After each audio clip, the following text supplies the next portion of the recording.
여러분 안녕하십니까, 석주입니다. 자, 목요일장 우리 HL만도 버텨갔는데요. 아무래도 이 그룹주들의 하락이 좀 나왔었기 때문에 자, 그래도 61,500원 선에 거래가 되고 있습니다. 여러분들 오늘의 이 봉 당연히 불편하실 수밖에 없다라고 저는 생각을 하거든요. 자, 하지만 우리한테는 이제 내일이 진짜 이 내일장만큼은 정말로 중요할 수밖에 없죠. 지금 베이징에서는 미중 정상회담이 열리고 있습니다. 뭐 관세에 대한 문제며 뭐 이란 문제며 또 대만 문제며 이 모든 거에 대한 결과값이 확률상 내일장부터 또 반영이 될 거거든요. 자, 그래서 우리 HL만도처럼 이렇게 AI가 묻어있는 종목들은 내일부터가 굉장히 중요할 수밖에 또 없습니다. 자, 일단 이 지금의 주가가 여전히 5일선 위에서 완벽한 정별인 상태잖아요.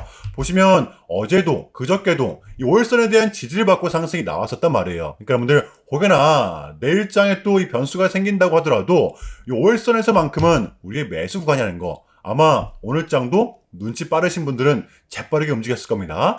이 부분은 좀 확실하게 짚고 넘어가도록 할게요. 정말로 중요한 부분인데요. 여러분들 어저께 또는 그저께 제가 봤을 때는 이 적지 않은 분들이 꽤나 많은 물량을 털리셨을 거라고 생각을 하거든요. 무슨 뜻이냐면 이 청와대 정책실장의 폭탄급 발언, 기업이 돈을 벌면 이 배당금을 주주들이 아닌 국민들에게도 나눠주자, 이런 말도 안 되는 말을 하면서 증시를 좀 끌어내렸었지만, 근데 이게 웬걸 정부에서는 현재 삼성전자의 파업은 절대로 말이 안 된다, 기가 막히게 끌어올렸던 것이었습니다. 자, 그러니까 지금은 우리 국장 이 안에서도 정말 한 치 앞을 예상할 수 없는 장이 펼쳐지고 있기 때문에 우리가 넋놓고 바라보고 있을 장은 절대로 아니라는 것입니다. 그러니까 지금은 이유가 어떻든 분위기가 어떻든 간에 우리가 대응을 해야 되는 구간이라는 거죠. 조금은 조심스러운 부분이지만 여전히 저는 베팅을 해야 되는 그러한 구간이라고 생각을 합니다. 자, 보시면 그저께 CPI, 어저께 PPI 분명히 시장이 예상을 했던 것보다 높게 나왔었거든요. 자, 그런데 이에 대한 결과는 어때요? 주춤을 하는 듯 했지만 결국 말아 올렸었다라는 것입니다. 정말로 중요한 부분, 그 이틀 우리한테는 다소 공포스러운 장이 펼쳐졌었잖아요. 자, 하지만 우리는 오늘의 이 봉을 보고 알아야만 합니다. 이번 역시도 이 고점에서 나왔던 차익 실현 매물은 여러분들 요 정도 부근에서 마무리가 됐었다라는 거죠. 왜? 그렇지 않고서는 이렇게 직전에 고점을 채우는 오늘 같은 이러한 봉은 절대로 나올 수가 없었을 것입니다. 분명 변동성은 동반이 되었지만 그만큼 강하다라는 반증. 자, 특히 우리 개인들, 이 외인들도 마찬가지고요. 지금은 떨어지면 떨어질수록 밑에서 받으려고 하는 습성이 굉장히 강하다는 것입니다. 이게 저는 지금 장의 좀 핵심 포인트라고 봐요. 여러분들 흔들리지 마시고, 그래서 우리는 이 HL만도에 이 5일선을 두고 매수를 하는 것이 좀 유리할 수밖에 없는 구조라고 저는 말씀을 드리는 거예요. 이해되시나요? 여러분들 이러한 전제 정도는 좀 깔고서 오늘의 영상을 좀 이어가도록 할게요. 섣부른 매도는 여전히 금지라는 거, 이거는 좀 확실하게 해주시길 바랍니다. 자, 본격적인 영상 시작 전에 현 시점 우리에게 가장 중요한 게 뭡니까, 여러분들? 단연코 우리가 돈을 벌어가는 게 현 시점 가장 중요한 거잖아요. 이에 막론하고 최근에 장이 좀 이렇게 많은 이슈들이 동반되었지만 그래도 우리는 이 국장의 대세장을 지금 맞이하고 있단 말이에요. 자, 그래서 그렇기 때문에 여러분들 약속이 9시, 오전 9시, 우리 이럴 때일수록 이때를 더더욱더 공략을 해야 된다. 자, 계속해서 여러분들께 강조를 드리는데 여러분들은 그냥 저한테 문자 한 통만 보내주시면 되는 거거든요. 자, 이렇게 구독이라고, 자, 간편하고 여러분들 쉽게 돈을 벌어가시라는 거예요. 보시면은 제가 이렇게 매일 아침마다 오전 8시 20분에 여러분들께 일괄적으로 답변을 드리고 있습니다. 당연히 우리가 사야 될 종목 정확하게 알려드리고 있는데요. 자, 그리고 매수가, 목표가, 손절가 다 알려드리고 있어요. 여러분들 이 매수가는 우리가 무조건적으로 시가에 베팅하는 겁니다. 자, 여러분들도 아시다시피 이 약속의 9시라는 말이 괜히 생긴 게 아니잖아요. 자, 이제 거래가 가장 활발한 시간대 오전 9시부터 오전 9시 30분까지 딱 그 30분이 이제 거래가 가장 활발한 시간대이기 때문에, 자, 그래서 제가 여러분들께 준비하시라고 이렇게 오전 8시 20분에 답변을 드리는 거거든요. 일괄적으로. 자, 그러니까 전날 저한테 문자를 보내셔도 다음날 오전 8시 20분에 이렇게 답변이 가요. 자, 그러니까 이 당일 급등 종목 공략하시려면 8시 20분 전에는 꼭 문자를 주셔야 되는 겁니다. 자, 보시면 5월 13일 어저께 수요일이었죠. 자, 이렇게 문자를 받은 시간은 어젯밤 10시 13분이었습니다. 자, 그런데 제가 오늘 아침에 5월 14일 목요일 석주픽 오늘 관심 종목은 S에너지입니다. 라고 말씀을 드리면서 지금은 시총이 낮은 종목들의 좀 순환 펌핑이 이어지고 있다.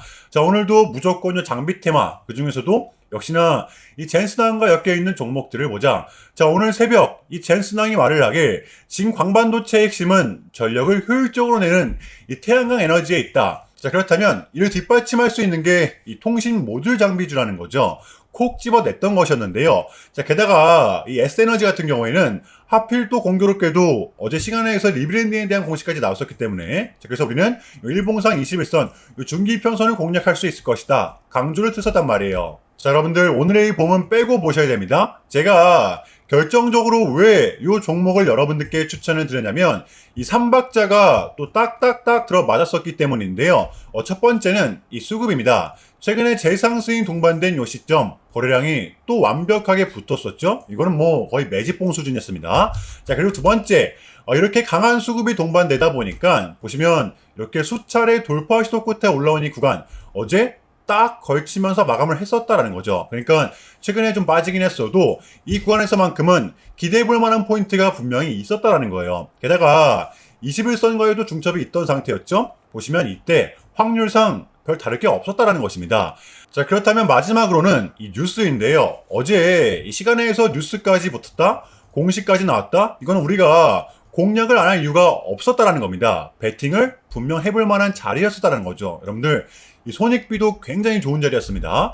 자, 그리고 나서 이 한시한 봉을 보면 최근 이 S에너지만의 이렇게 좀 특성이 있었는데요. 바로 이렇게 9시만 됐다 하면 크나큰 변동성을 가져간다라는 것이었습니다. 자, 그래서 현재 구간 역시 이 지지와 손절 구간이 너무나도 명확한 구간이기 때문에 이 변동성을 이용해 우리가 좀 시가로 베팅을 해보자 라는 거였습니다. 자, 그래서 언제 이렇게 오전 8시 20분에 제가 미리미리 여러분들께 답변을 드렸던 거고, 자, 우리가 쏴줄 때 덜어내는 전략 가져갈 것이다. 분명하게 답변을 드렸어요. 자, 그러면 S에너지 오늘 목요일장 어떻게 됐었나요? 자, 보시면 5월 14일 목요일 오전 9시 땡 치자마자 시작을 해서 또 그냥 대박이 났죠. 자그마치 29.85% 상한가 바로 도달했었습니다. 자, 그럼 여러분들 오늘 얼마가 수익이 났던 거예요? 보시면 시가를 단 0.5%, 단 1%조차도 띄우지 않고 시작을 했었기 때문에 러프하게 잡아도 최소 28, 9% 이상은 수익이 났던 거였죠. 자, 그러니까 이렇게 미친 대상승이 나와 주었었다라는 거고요. 단 하루 만에, 그것도 고작 몇 분 만에 이러한 수익을 챙겨갈 수가 있었다라는 거고, 여러분들 내일 금요일장도 기대하셔도 좋습니다. 한 주 마무리 깔끔하게 해보도록 할게요. 제가 매일같이 여러분들께 이렇게 알려드리고 있기 때문에 제발 요 기회 잡으시기 바랍니다. 여러분들 이보다 더 간편할 수는 없어요. 여러분들은 그냥 요 오전 8시 20분에만 제 문자 답변을 확인하시면 됩니다. 자, 그만큼 쉽게 요 돈 벌어가시라는 거고, 제가 이렇게까지 말씀을 드려도 요 의심하시는 분들이 분명 계실 거란 말이죠. 자, 그러면 이 문자를 한번 받아보시고 이 결과를 한번 보세요. 자, 우리가 하루 이틀 늦게 매매를 한다라고 해서 달라질 건 없기 때문에 제가 매일같이 여러분들께 이렇게 알려드리고 있잖아요.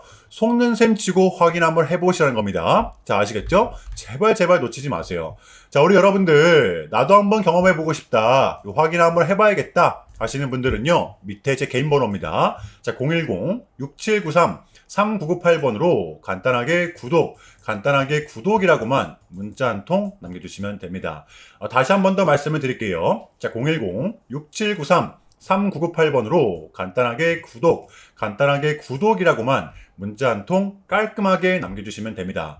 당연히 전부 다 무료로 진행을 하고 있고요. 이거 혹시 문자 보내면 뭐 광고 문자 같은 거 오는 거 아니냐, 또는 뭐 전화 오는 거 아니냐, 여러분들 이런 거 일체 없기 때문에요. 약속드리겠습니다. 여러분들 요 구독 문자 한 통 보내주시고 이 부자 되시길 바랄게요. 자, 아시겠죠? 자, 우리 이쯤에서 HL만두의 공략 포인트를 한번 공유해 보도록 하겠습니다. 제가 우리 HL만두 같은 경우에는 정확히는 요때부터 요 추세를 완벽하게 또 돌려낸 상태라고 말씀을 드렸잖아요. 여전히 우리의 최마지노선은 여기 약 55,800원 부근이지만 우리의 실질적 대응 구간은 요 5일선과 11선 부근이라는 것입니다. 왜? 자, 이렇게 상승세를 탄 HL만두의 특성 바로 이 5일선과 10일선을 붙이면서 상승을 한다는 거죠.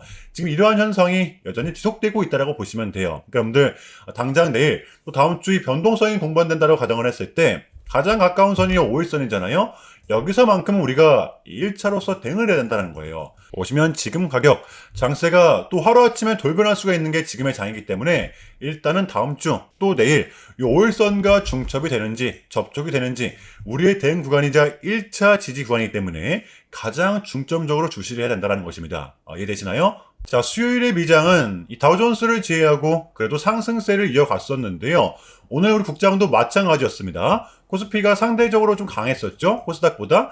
지금은 이 눈치를 보면서 흔들기 구간 버텨내야 한다라는 것입니다. 자, 이제 CPI, PPI도 나왔었고요. 이 지정학적 리스크는 이제는 사실상 신경을 쓰지 않는 부분이고 하물며 이 M7들의 호실적까지 나온 상태입니다. 자, 그렇기 때문에 제가 봤을 때는 이 기세를 이어갈 수밖에 저는 없다라고 보는데요. 그나마 빠질 명분이 있다라고 하면 이 지정학적 리스크죠. 아직 최종 관문이 좀 남아있기 때문에 자, 하지만 이 부분도 상당 부분이 지금은 반영이 되어 있는 상태이기 때문에 제가 봤을 때는 빠진다고 하더라도 단기 충격에 불과할 것이라고 봅니다. 여러분들 지금의 장은 조금은 눌렸다 가느냐 아니면 그냥 가느냐 제가 봤을 때는 요게 좀 핵심 포인트 같거든요. 누구는 지금의 구간을 끝까지 기다려야 된다라고 말을 하지만 저는 절대로 아니라고 봅니다. 지금의 장은 공략을 해야 되는 구간이고요. 내일 금요일장 준비해 보도록 할게요. 자, 일단은 제가 좀 짧게라도 여러분들께 좀 요약을 드리는 게 순서인 것 같아서 말씀을 드리자면 최근 나스닥은 무려 3.5%라는 아주 이례적인 급락을 좀 했었는데요. 현재는 뭐 당연히 반등에 성공을 했지만 그럼에도 불구하고 이 암호화폐 시장은 역대급 청산이 다시 한 번 더 발생을 했습니다. 약 20빌리언, 한국 돈으로는 거의 30조 원에 가까운 역대급 청산이 좀 났었는데 이랬던 이유에는 역시나 이 트럼프가 중국을 향한 완벽한 적대적인 자세를 내비쳤었기 때문입니다. 특히 히토류 수출 통제에 대한 강한 불만을 제기하면서 이건 조치가 불가피하다. 관세를 100% 때리겠다. 거의 초강수를 뒀었거든요. 이게 이제 소프트웨어적인 걸 수도 있겠고 또는 반도체와 관련된 걸 수도 있겠죠. 어쨌든 이렇게 명확한 100%라는 정확한 수치가 좀 나왔었기 때문에 시장 곧장 반응을 했었습니다. 자, 그런데 다행스럽게도 이 트럼프는 트럼프였습니다. 지금 너무나도 많은 과정이 좀 있었지만 결국에는 이 미국도 그렇고 중국도 그렇고 서로 간에 지금 손실이 좀 많이 생기고 있다는 거잖아요. 결국에는 이 경제가 좀 안 좋다라는 걸 서로 인지를 좀 하고 있단 말이에요. 자, 그래서 이 미국 같은 경우에는 현재 뭐 중국 경제를 뭐 박살내고 이런 것보다는 미국이 본인들이 만드는 물건을 중국이 소비를 해주기는 원합니다. 과거에는 이제 반대였었죠. 중국이 만드는 물건을 미국이 소비를 해주는 형식이었거든요. 자, 그런데 이제는 트럼프가 이렇게 좀 약달러를 유발하고 있기 때문에 달러의 가치를 내려서 무역 적자에서 벗어나고자 한단 말이에요. 그래서 지금 이 미국 안에 공장들을 막 지어내고 있는 거고요. 자, 그럼 이러한 물건들을 누가 사줘야 될 거 아닙니까? 그게 가장 큰 나라가 요 중국이라는 것입니다. 트럼프는 계속적으로 이 중국을 소비 국가로 만들고 싶어 한다는 거죠. 자, 그 전에 있었던 요 1차 무역 합의 같은 경우에도 뭐 중국에게 이 농산물을 구입할 수 있게끔 뭐 사인을 받아냈었잖아요. 마찬가지라고 저는 생각을 합니다. 중국이 더 이상 뭐 성장하지 못하게 이 제재와 견제도 당연히 하겠지만 더불어서 이제 요 중국이 본인들의 물건을 사줄 수 있는 나라로 소비해줄 수 있는 나라로 협상하는 게 지금 가장 중요했었다. 자, 그래서 에이펙은 우리한테는 절반 이상의 성공이었습니다. 자, 그래서 결론인데요. 최근까지만 하더라도 우리한테 분명 또 안 좋은 소식들이 들렸던 건 맞지만 그게 지금은 또 이렇게 아무런 문제가 없이 해소가 될 것만 같은 분위기로 어쨌든 가고 있다라는 거. 여러분들 요거를 좀 중점적으로 인지해 주시면 될 것 같아요. 자, 그럼에도 불구하고 어쨌든 가는 종목들만이 가고 있기 때문에 조금은 혼란스러우시겠지만 이것 또한 우리의 과정이기 때문에 우리는 지금 무조건적으로 견뎌내야만 합니다. 자, 아시겠죠? 자, 그럼 이상으로 오늘 영상은 여기서 마무리하겠습니다. 자, 오늘도 석주였고요. 시청 정말 감사합니다.